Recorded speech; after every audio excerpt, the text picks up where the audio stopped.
Hello guys, আজকে রাতে আমি বানিয়েছি চিকেন পাস্তা। এটা দেখতে আর খেতে কেমন হয়েছে সেটা আমার বর বলবে। বলো। প্রথম কথা হচ্ছে হ্যালো গাইস বলাটা আমার ভালো লাগলো না। আর কেন? আমি যে যেরকমভাবে বলে ভাইরাল রিলগুলো সেরকম আমি বললাম না, হ্যালো গাইস আজকে আমি বানিয়েছি চিকেন পাস্তা। ওটা বাজে লাগে আমার। বলো না। আচ্ছা, হ্যাঁ, অসাধারণ হয়েছে, অভূতপূর্ব, অনবদ্য হয়েছে। আর এটা যে কীরকম আমি কম তেলে ডায়েট রেসিপি করে বানাই সেটা একদম বলো। তেল নেই, মানে just 1 to 2 drops of oil। এটা একটু বেশি বাড়াবাড়ি বললে, 1 to 2 ড্রপস নয়, মানে এতটা অনেকটা পাস্তা আর কি, হয়তো 1 চামচ তেল বাটারের মিশ্রণে। কিন্তু তোমার আর আমার বানানো ওরকম তোমাকে বললাম, বানাতে হয় অনেকটা। হ্যাঁ, সেটাই বলছি।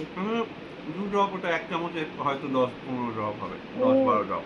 বাহ 6 জন বাহ 2 ড্রপ করে, 6 দুগুণে 12। বাহ বাহ, দেখে নিও। দারুণ দারুণ।